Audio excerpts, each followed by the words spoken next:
Everyone is about to get that red pill. The veil is about to lift as the division of the families occurs.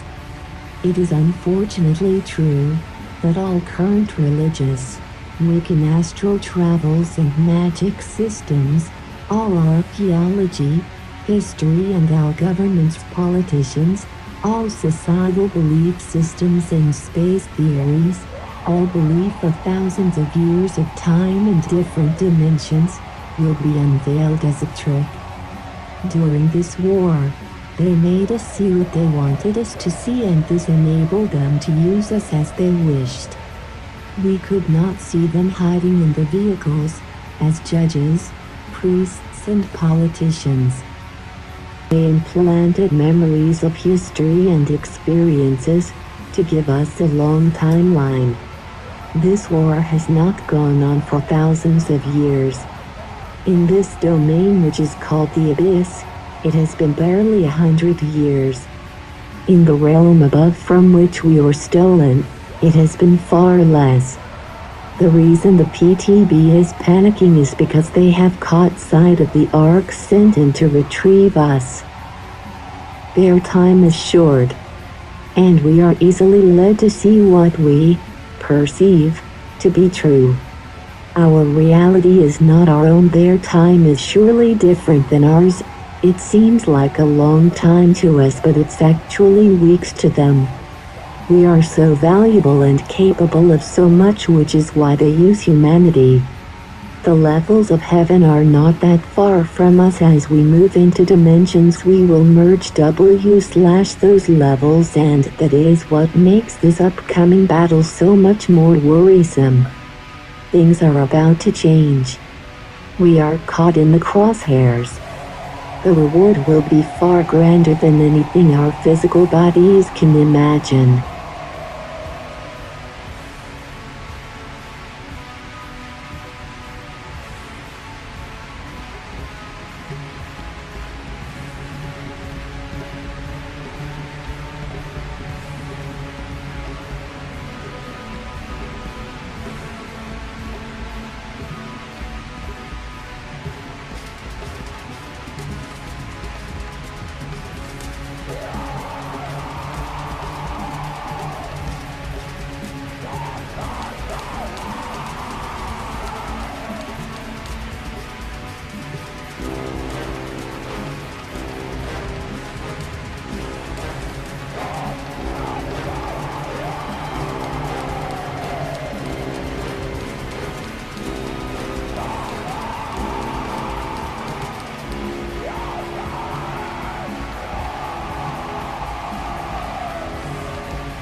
North America and beyond.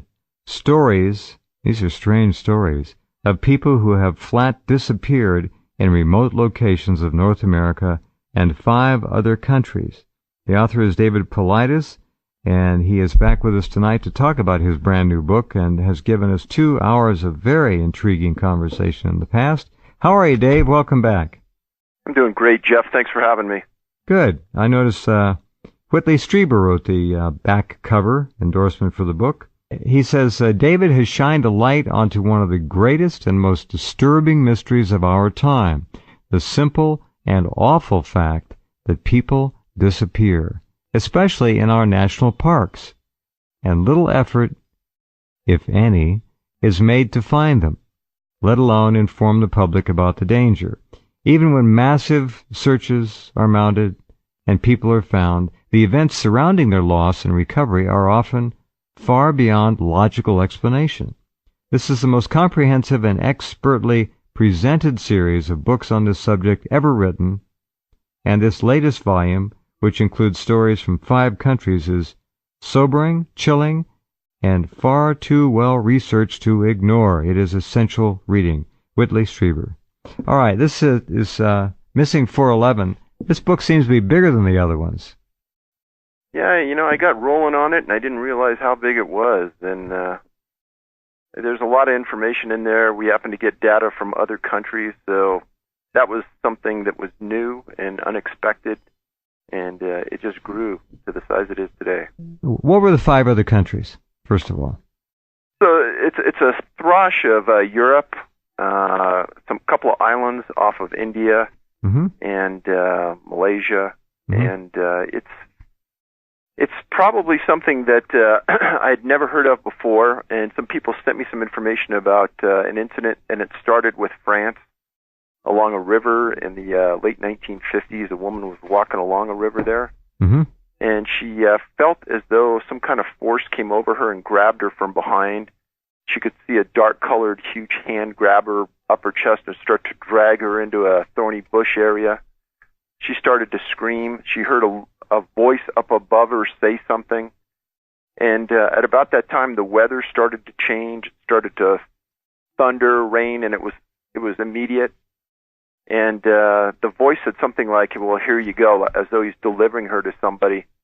And then all of a sudden, everything stopped, and she ran to a nearby farm. And the farmer said that he could see a large hand that had grabbed her chest, and there was a red mark there. They called the police. The police wrote a report about it.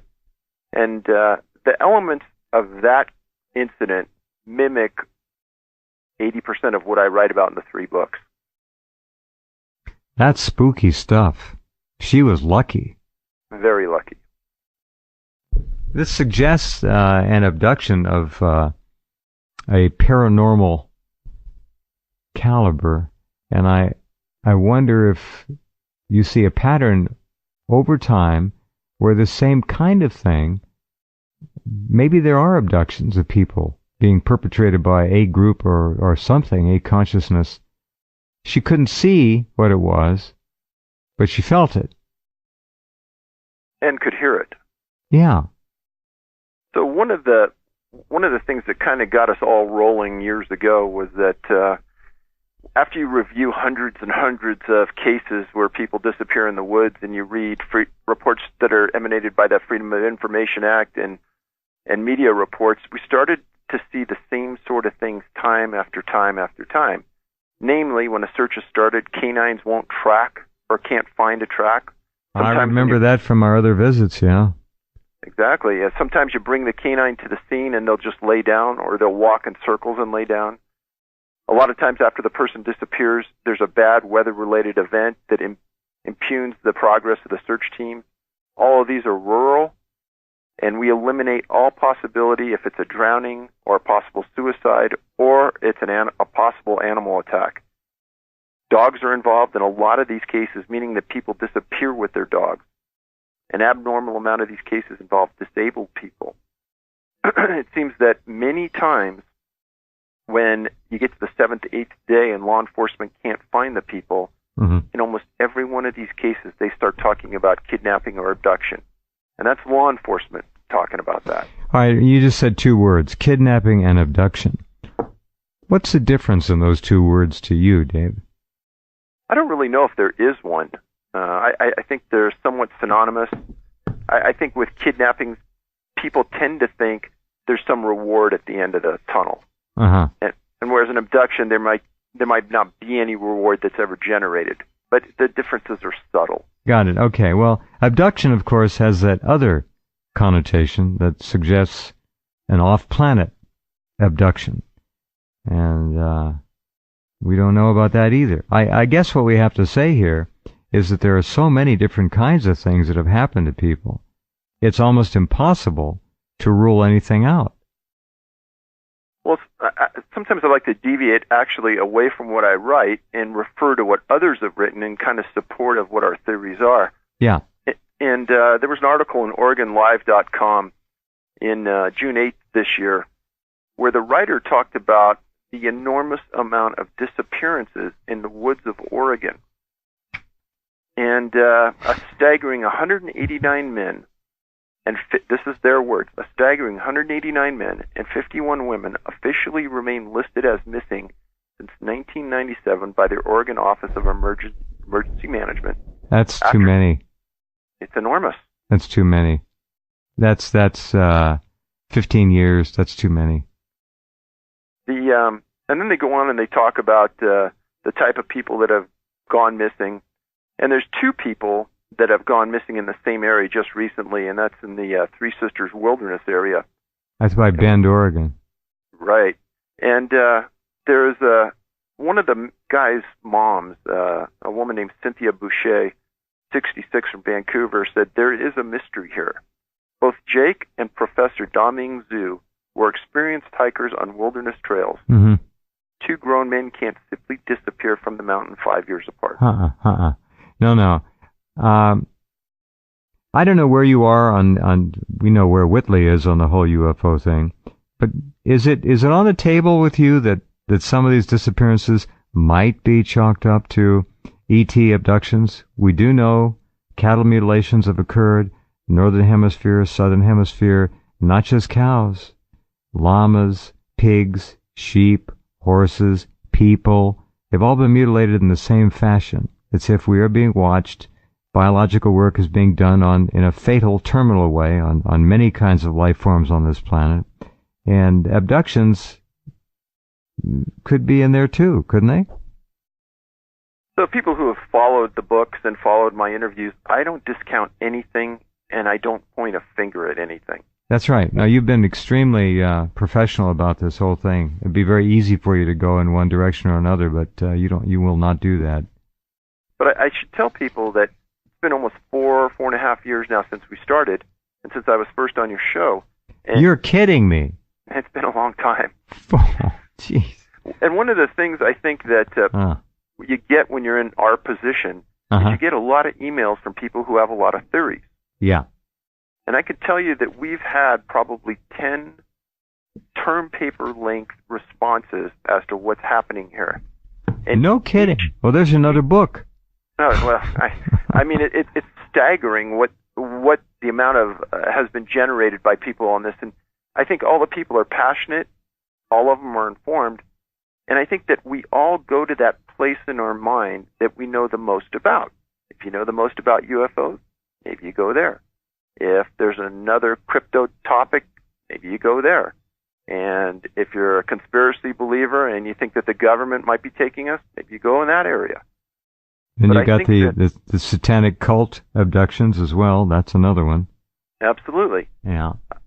But I think that it's hard to pin one culprit in these because they're so vast. And right now we've identified 34 clusters of these missing people in the U.S. and Canada. 34. Now remember what I just said. In 15 years, approximately, 230 people, 50-some men and 100 and, what'd you say? I forget the rest. 189 men. 189 men. Women. Okay. That's 240 people in 15 years have flat vanished from the Oregon wilderness or hiking trails or national parks. Now, as David and I have talked about in the past, the National Park Service is, shall we say, reticent to talk about this stuff, to put it mildly. We'll discuss a little bit about that as we continue. The book is called Missing 411, and I would urge all of you to read it. It is, especially if you go to national parks. I don't want you to be scared and not go, but you need to have this knowledge before you go. Stories, strange stories, of people, just normal folks, who have disappeared instantly in remote locations of North America and 5 other countries as well. So the people who haven't heard me before, I'll kind of give you the Reader's Digest version of how we got started. Is years ago I was in a national park doing some peripheral research and went home, or actually went back to my hotel at the end of the night, got a knock on the door, a couple people standing there.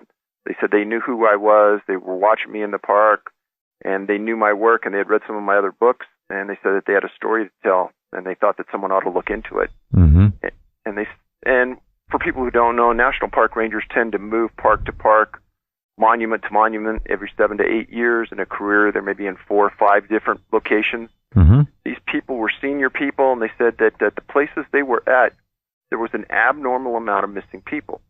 And then at the front end, when the people originally disappeared for that first 7 days, there was a lot of publicity, there was a lot of follow-up, there was a big effort. Yeah.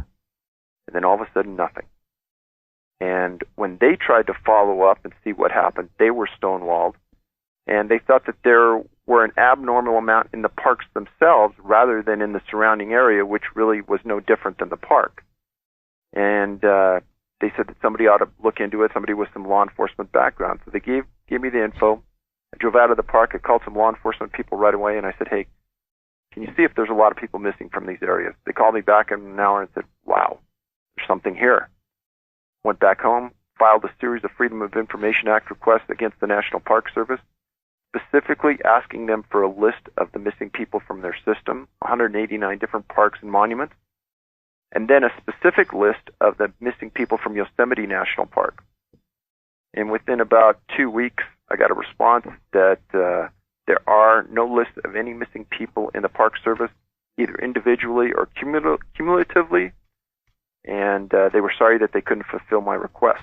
Did you laugh, or were you just disgusted? Well, we were sitting in a room with 3 people, and we both thought it was maybe something in the semantics, the way we wrote the request, so we wrote a second one. Yeah. And we got that back about a month and a half later and said, no, we understood your first one. There are no lists. There never have been any lists. Lies. So then we said, well, because I was a published author, according to the Freedom of Information Act, there is a author's exemption that you can apply for.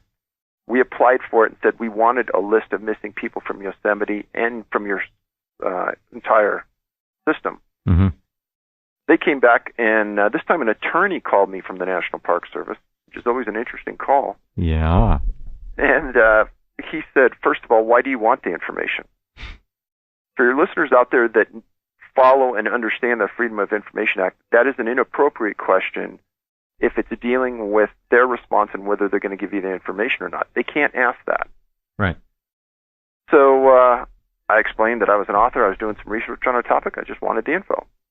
And he said, well, we're not going to give you the author's exemption. And his response was, because your books aren't in enough libraries. Oh, yeah. Jeez. And I've never heard that before, and we've looked it up, had an attorney look it up, and he says... You won't hear it again either. Bogus. Disgusting. But he says, I'm going to give you a response where you can get it. He says, if you want the list from our entire system, it's going to cost you and your organization $1.4 million. And if you want it from Yosemite, it's only going to be $34,000. So he admitted there was a list, a comprehensive list, and you could get it for 1.4. What a joke.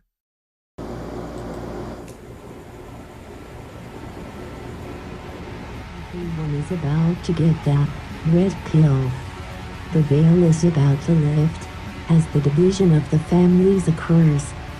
It is unfortunately true that all current religious, Wiccan astral travels and magic systems, all archaeology, history and our government's politicians, all societal belief systems and space theories, all belief of thousands of years of time and different dimensions, will be unveiled as a trick.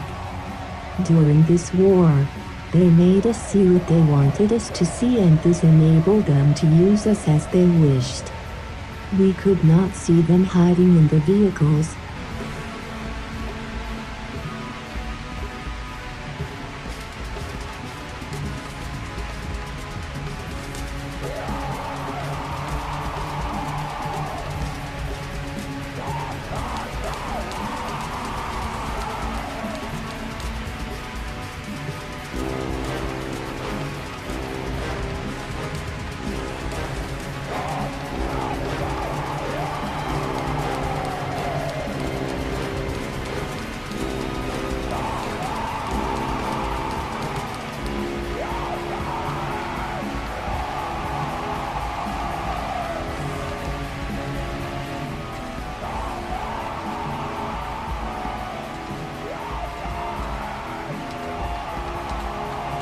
But it's actually weeks to them. We are so valuable and capable of so much, which is why they use humanity. The levels of heaven are not that far from us. As we move into dimensions, we will merge those levels, and that is what makes this upcoming battle so much more worrisome. Things are about to change. We are caught in the crosshairs. The reward will be far grander than anything our physical bodies can imagine.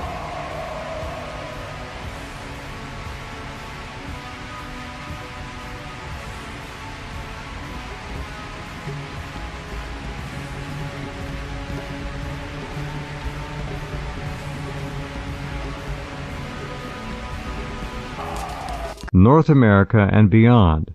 Stories, these are strange stories, of people who have flat disappeared in remote locations of North America and 5 other countries. The author is David Paulides, and he is back with us tonight to talk about his brand new book and has given us 2 hours of very intriguing conversation in the past. How are you, Dave? Welcome back. I'm doing great, Jeff. Thanks for having me. Good. I noticed Whitley Strieber wrote the back cover endorsement for the book. He says, David has shined a light onto one of the greatest and most disturbing mysteries of our time, the simple and awful fact that people disappear, especially in our national parks, and little effort, if any, is made to... As judges, priests, and politicians, they implanted memories of history and experiences to give us a long timeline. This war has not gone on for thousands of years. In this domain, which is called the abyss, it has been barely 100 years. In the realm above from which we were stolen, it has been far less. The reason the PTB is panicking is because they have caught sight of the ark sent in to retrieve us. Their time is short, and we are easily led to see what we perceive to be true. Our reality is not our own. Their time is surely different than ours. It seems like a long time to